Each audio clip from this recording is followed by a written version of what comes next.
वर्णानाम् अर्थसंग्रहाणां रसानां छन्दसामपि मंगलानां च कर्तारौ वंदे वाणी विनायकौ। हम लोग मानव जीवन का चिंतन करते हुए उसको सफल बनाने के लिए संपूर्ण जीवन का प्रबंधन करते हुए कैसे अपने लक्ष्य का निर्धारण करें इसका विचार कर चुके हैं। लक्ष्य का निर्धारण अपनी स्वयं की रुचि के अनुसार करने के उपरांत भी हम केवल उसका निर्धारण करने से ही उस लक्ष्य तक पहुंच नहीं सकते हैं। तक पहुंचने के लिए और वह भी अच्छी सफलता के साथ पहुंचने के लिए हमें आधार लेना पड़ेगा स्वाध्याय का।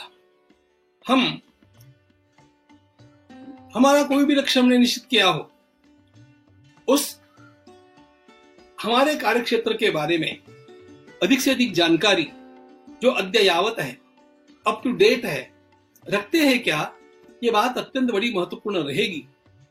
उपनिषदों में एक बात कही गई कि कोई भी बात करते समय यदेव विद्या करोति श्रद्धया उपनिषदा वा तदेव वीर्यवत्तरम भवति।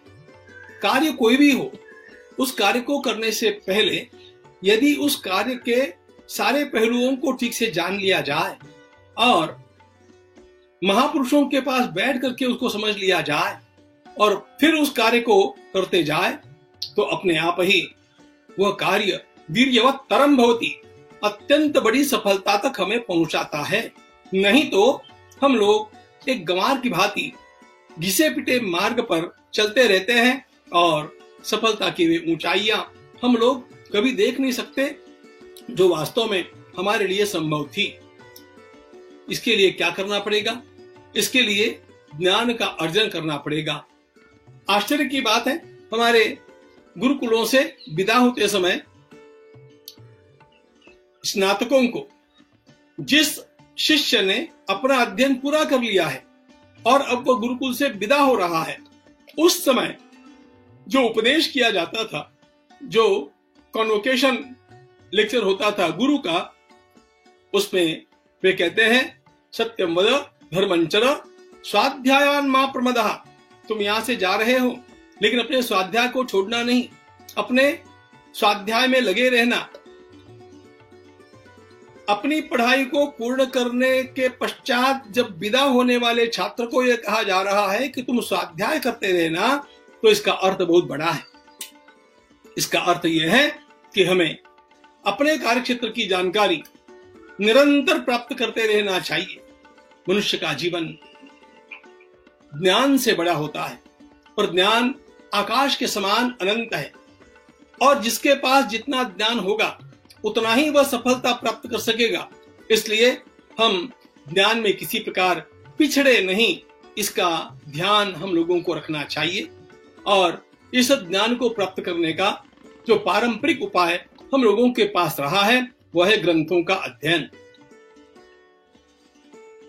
हमारे जीवन का क्षेत्र कुछ भी हो, हम चाहे राजनीति में काम कर रहे हैं, हम चाहे समाज सेवा में काम कर रहे हैं, हम चाहे वैद्य के क्षेत्र में एक डॉक्टर बनकर के अपना काम कर रहे हैं, हम चाहे टैक्सेशन के बारे में अपना काम कर रहे हैं, सभी क्षेत्रों में ज्ञान का संवर्धन इतने वेग से होता जाता है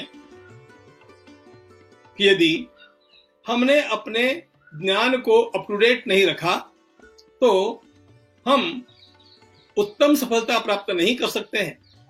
उदाहरण के लिए मैं केवल आज का वैद्यकीय क्षेत्र लेता हूं। मेडिकल साइंस में आज रोज इतने अनुसंधान होते जा रहे हैं, इतनी तरक्की की जा रही है कि यदि कोई अच्छा डॉक्टर 6 महीने तक नहीं पढ़ता है तो उसका ज्ञान पुराना हो जाता है। ऐसा हर क्षेत्र में है और इसलिए हमें उत्तम ग्रंथों का स्वाध्याय यह हमारा नित्य स्वभाव बना लेना चाहिए। और इसी अर्थ को ध्यान में लेकर के हमारे ऋषियों ने कहा स्वाध्यायान मा प्रमदः। विश्व के महानतम लोगों की ओर जब हम देखते हैं तो ध्यान में आता है कि ये लोग कितने अध्यवसायी थे, ये कितने स्वाध्यायी थे, ये कितना पढ़ते थे, ज्ञान का अर्जन करने के लिए क्या क्या नहीं करते थे। स्वामी विवेकानंद स्वयं एक अत्यंत वोराशियस रीडर थे। वे रात दिन पढ़ा करते थे। इतना ज्ञान उन्होंने पढ़ करके अर्जित किया जिसको देख करके आश्चर्य होता है। उनके बीमारी के अंतिम दिनों में उनके मित्र शरदचंद्र उनसे मिलने के लिए गए और वहां पर उस समय के प्रकाशित ग्रंथ पढ़े थे, एनसाइक्लोपीडिया ब्रिटानिका। आपने उन ग्रंथों को देखा है कि नहीं मुझे पता नहीं, लेकिन मोटे मोटे 1000 से अधिक पृष्ठों के वे 13 खंड उस समय वहां पर पढ़े थे। तो शरद बाबू ने एकदम से कह दिया, अरे ये इतने बड़े बड़े थोथों को कौन पढ़ेगा।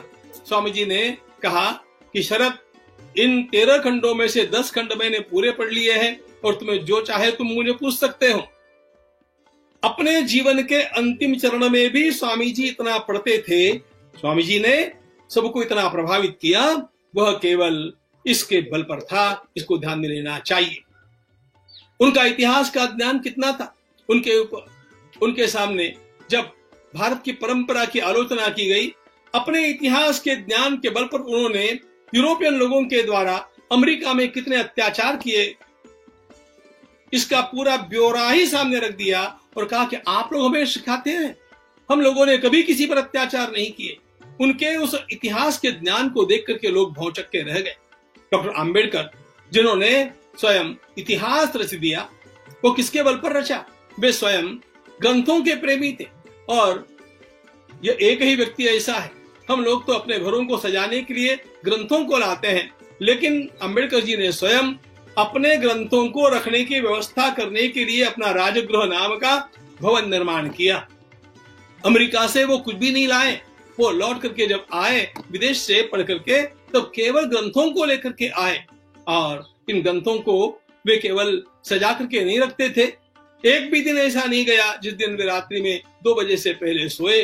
निरंतर स्वाध्याय के बल पर ही उन्होंने अपने लक्ष्य को प्राप्त किया, अपने जीवन को ऐसे तराशा जिसके कारण वे इतने प्रभावी व्यक्तित्व के रूप में उभरे। My never failing friends are they with whom I converse day by day।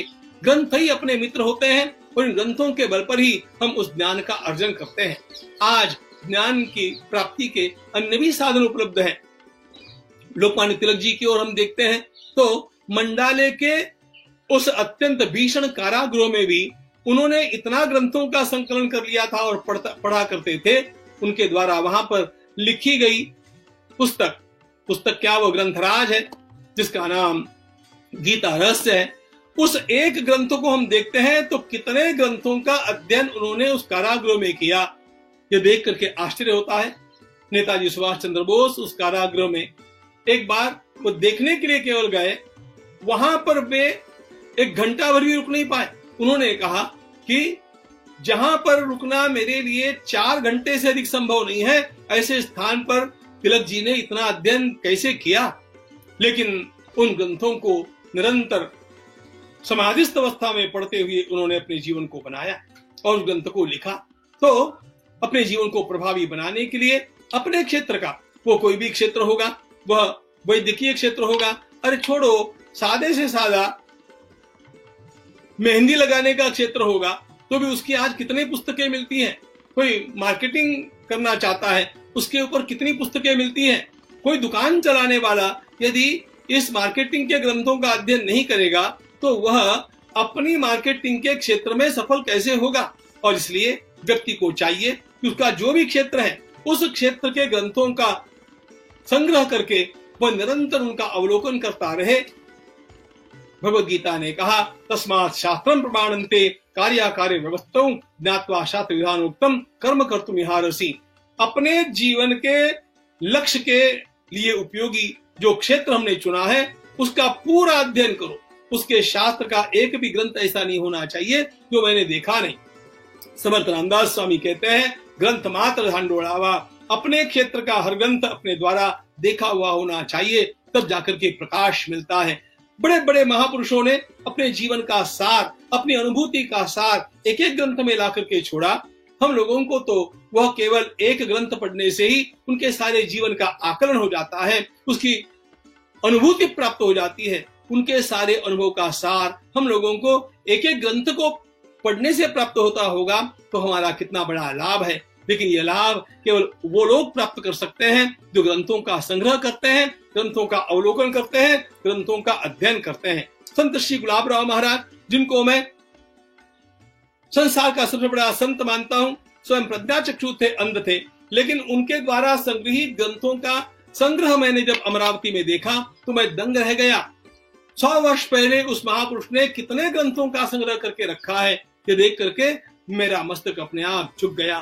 तो अपने क्षेत्र को पहले जानो, उस क्षेत्र की सारी बारीकियों को जानने के लिए ग्रंथों का अध्ययन करो, चाहे गूगल पर सर्च करो, चाहे यूट्यूब का उपयोग करो, लेकिन ये सारी जानकारी इकट्ठी करके फिर जो अपने कार्य में जुटता रहता है और निरंतर अपने ज्ञान को बढ़ाते जाता है, वह सफलता की ऊंचाइयों पर जाकर के पहुंच जाता है।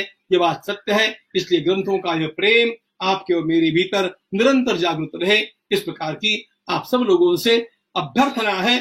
धन्यवाद।